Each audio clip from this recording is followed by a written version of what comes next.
नमस्कार दर्शकों, मैं हूँ ऋचा गोस्वामी और इस वक्त मैं मौजूद हूँ बिरगांव में, जहाँ पर आदर्श नगर में प्रति बहुत वर्षों से यहाँ पर जो ऐसी मूर्ति है वो बैठाई जा रही है। तो आइए यहाँ पे तमाम मेंबर्स हैं, यहाँ पे उनसे बात करते हैं इस बारे में। अध्यक्ष जी हमारे साथ मौजूद है, आपका नाम क्या है? केवलदास मानिकपुरी जी, तो ये जो आप मूर्ति विराज कर रहे हैं, कब से विराजते आ रहे हैं? मूर्ति 2015 से विराजमान कर रहे हैं हम लोग समिति की तरफ से। जी, सबसे पहली बार इसका प्रारंभ किसने किया था? सबसे पहले बार प्रारंभ मैं ही किया था। जी, आपने किया था। तो मतलब लगभग इस बार क्या खास है, क्योंकि हर प्रतिवर्ष आप करते आ रहे हैं तो कुछ ना कुछ नया, तो इस बार क्या नई चीज आप यहाँ पे लाए हैं? इस बार नई चीज लाए हम लोग, एक शंकर भगवान जी के पूरा फैमिली के साथ वाली मूर्ति। जी, तो ये जो मूर्ति जो आप चुन के लाए हैं वो कहाँ से आई है और कब से प्लानिंग करना आप स्टार्ट कर देते हैं? जैसे शिवरात्रि है तो कब से? हम लोग 2 महीना पहले से प्रारंभ कर देते हैं अपनी तैयारी। बिरगांव में ये बहुत बड़ा आकर्षण का केंद्र है, क्योंकि शिवरात्रि में एक यही जगह है जहाँ पर विराजते हैं भगवान जो बर्फानी बाबा भी हमको यहाँ देखने मिलते हैं, जो पूरी बर्फ की सिल्ली। तो इसकी तैयारी कैसे करते हैं और क्या अनुभूति है और क्या लोगों को कहना चाहेंगे आप? हम लोग इसकी तैयारी हमारे समिति के द्वारा किया जाता है। जैसे कि हमारे समिति के संरक्षक हरीश देवांगन है, कमल किशोर साहू जी है और नरेश भाई है माहौली स्कूल वाले, और सुरेश देवांगन जी है, और बाकी पूरे समिति के पदाधिकारी के द्वारा सदस्य के रूप में हम लोग शुल्क लेकर अपने और मोहल्ला वासी के सहयोग से यह कार्यक्रम करते हैं। तो ये कार्यक्रम के बारे में थोड़ा मैं डिटेल में जानना चाहूंगी, क्योंकि आप कितने सिल्ली को बिछाते हैं और कब कितने समय ये बिछाने का कार्य आप करते हैं और मूर्ति कब विसर्जन की जाती है? हम लोग एक दिन पहले सब तैयारी करते हैं। जैसे कि कल 25 तारीख को हम लोग रात में 8 बजे चालू किए सिल्ली बिछाने का, और मूर्ति बनाने में हम लोग को कम से कम 12 घंटा के आसपास लगता है। और ये जब विराजे हैं तो अब कब इनका विसर्जन किया जाएगा और किस धूमधाम के साथ, किस उत्साह के साथ आप यहाँ पर इनको विदा करते हैं? एक कल शाम को 27 तारीख को शाम को 6 बजे विसर्जन के लिए, भव्य विसर्जन के लिए हम लोग धुमान लगाया है। माता रानी, माता कृपा, जो भी हो, नाम भूल गया हूँ मैं, उसके लिए क्षमा चाहता हूँ। बहुत धूमधाम से विसर्जन के लिए निकालेंगे 6 बजे।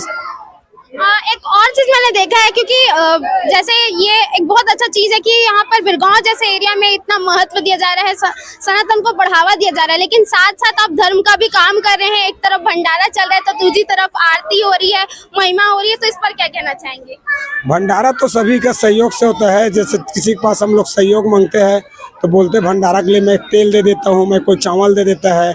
जैसे बाजार में जाते चंदा काटने के लिए हमारी तरफ से सब्जी रख लो। तो हमारे दर्शकों को हमारे माध्यम से आप क्या कहना चाहेंगे? दर्शकों को मैं बहुत बहुत धन्यवाद देना चाहता हूँ, जो मेरे सहयोग प्रदान किया उसके लिए बहुत बहुत धन्यवाद देना चाहता हूँ। बोल बाबा बर्फानी की जय। आपका नाम? अमन देवांगन है मेरा नाम जी। जी, तो यहाँ पे जो बाबा जी की मूर्ति विराजित है, जो शिवलिंग है, या उसके बारे में थोड़ा आपसे दिक्कत जानना चाहूँगी। क्या है, हमारा बर्फ का जो शिवलिंग है, बर्फानी बाबा के नाम से हम लोग बिठाते हैं इसको।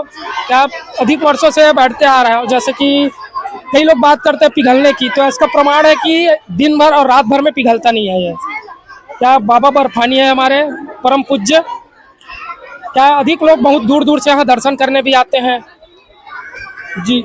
और इसमें क्या कोई शक्ति, क्योंकि हम नॉर्मली बर्फ की बात करें तो वो जल्दी पिघल जाता है, इतना धूप भी है जी, धूप पड़ता भी है, नॉर्मली नहीं पिघलता। जैसे आप देखोगे बर्फ जल्दी पिघल जाता है, लेकिन हमारे बर्फानी बाबा इतना जल्दी नहीं पिघलते।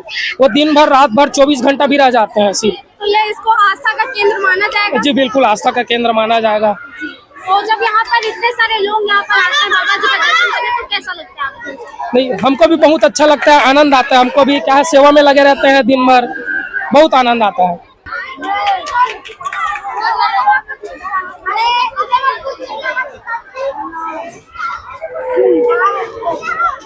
आपका नाम? नरेश कुमार देवांगन जी, तो जैसे कि इतने सारे लोग यहाँ पर गणमान्य लोग आपके इस मूर्ति जो विराजे हैं उसको देखने आ रहे हैं, महिमा करने, तो क्या कहना चाहेंगे आप? ये बहुत ही अच्छी बात है कि this is the first time कि शिव जी का पूरा परिवार यहाँ पर विराजमान है। मैं यहाँ करीब 11 बजे से लगा हूँ, और मैं एवरी जो दर्शक है, जो लड़कियाँ हैं, जो हमारी बच्चे हैं, उनको मैं पूछ रहा हूँ तो पूरे परिवार कौन परिवार है ना। बच्चे अधिकतर इसको सरस्वती माता नहीं तो पार्वती माता यही कह रहे हैं। तो हमारा यही उद्देश्य है कि बच्चे जो है पूरे हमारे सनातन धर्म के एक एक देवी देवता के एक एक बच्चे और उनके परिवार के बारे में जाने, ताकि संस्कृति हमारे आगे और आगे बढ़ते जाए। ये जो वैलेंटाइन डे होता है, दुनिया भर का ये होता है, इसको भूलकर हमारे जैसे मातृ पितृ पूजन दिवस, कुछ ही दिन ये इनिशिएटिव चालू हुआ, पहल चालू हुआ। हमारा अध्यक्ष जी बहुत अच्छे, इसको सबसे पहले सपना आया, अमरनाथ गए, उसके बाद सपना आया। सबसे पहले भगवान की कृपा से मैं स्कूल चलाता हूँ, मैं ही सबसे पहले इनको बर्फ की सिल्ली के लिए पैसा दिया, मेरे से लिया, अपना खुद से अकेला रखा। उसके बाद धीरे धीरे पहल करते हुए लास्ट टाइम हम लोग रामेश्वरम रखे थे, उससे पहले हम लोग 12 ज्योतिर्लिंग रखे थे, उससे पहले हम लोग अर्धनारीश्वर रखे थे। तो बाबा बर्फानी के साथ साथ हम कुछ न कुछ देवी देवताओं का दर्शन हमारे दर्शकों को, इस बीरगांव वाले को करवाते आ रहे हैं। और आगे आप सभी की कृपा रही, ऊपर वाले की कृपा रहे तो हम करवाते रहेंगे। जय बाबा बर्फानी, भूखे को भोजन, प्यासे को पानी। धन्यवाद। मैं एक और चीज आपसे जानना चाहूंगी कि जैसे कि आपने बनाया कि पूरी फैमिली है, तो हाँ, लोगों का ये है कि सरस्वती जी है, तो आप इसको क्लियर कर दें कि वो कौन है? ये हमारे शिव जी, ये माता पार्वती, ये हमारे गणेश जी, इन तीनों को तो सब जानते हैं।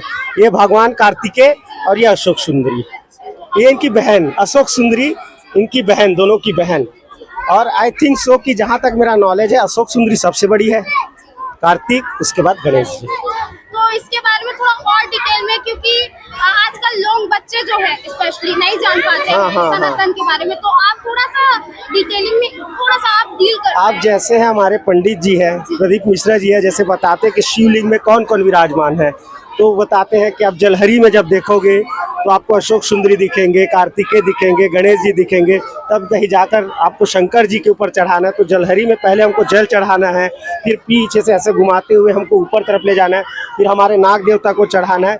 उसी प्रकार से जो बच्चे नहीं जानते हैं, है ना, ये मैं फर्स्ट टाइम इसीलिए बोला, लास्ट अभी मैं बोला थोड़ी देर पहले कि फर्स्ट टाइम ऐसा है कि शिव जी का पूरा परिवार यहाँ पर विराजमान है। इसीलिए हम लोग ये है कि माता अशोक सुंदरी से लास्ट टाइम मुझे पिक्चर दिखाया गया, और मेरे सजेशन से बच्चे लोग काम करते हैं, तो मुझे पिक्चर दिखाया कि भैया क्या करें। एक नंदी पे बैठी थी माता और पिता, दोनों नंदी पे बैठे थे, वो वाला फोटो था, और ये था। मैंने बोला ये करो, क्योंकि ये फर्स्ट टाइम है, क्योंकि माता पार्वती और शिव जी को तो लोग देखते हैं। अशोक सुंदरी ऐसा है जो आपको बहुत पहली बार देखे हो। ये सबसे उसकी बहन है, इन दोनों की बहन है अशोक सुंदरी। कार्तिकेय जानते हो, साउथ में प्रसिद्ध है, हमारे गणेश जी है ना, लेकिन एक हमारी जो अशोक सुंदरी है, इसको हमें हमारे दर्शकों से परिचित करवाना था कि हमारी एक और माता का माता है जिसका नाम अशोक सुंदरी है। बस यही कहना था। आपका बहुत बहुत धन्यवाद हमको तमाम बातें बताने के लिए कि अशोक सुंदरी भी जो थी उनकी बहन थी। तो देखा आपको समिति मेंबर्स यहाँ पे थे, उन्होंने तमाम बातें बताया कि यहाँ पर कितने समय से ये कार्य होते आ रहे हैं धर्म का। बहुत सारे लोग इसके साक्षी बनते हैं, बहुत ही धूमधाम से ये जो पूरा शिवरात्रि का दिन है, जो महाशिवरात्रि, उसको मनाया जाता है। और इसी के साथ देखते रहे न्यूज़ 22 भारत। मैं ऋचा गोस्वामी, धन्यवाद।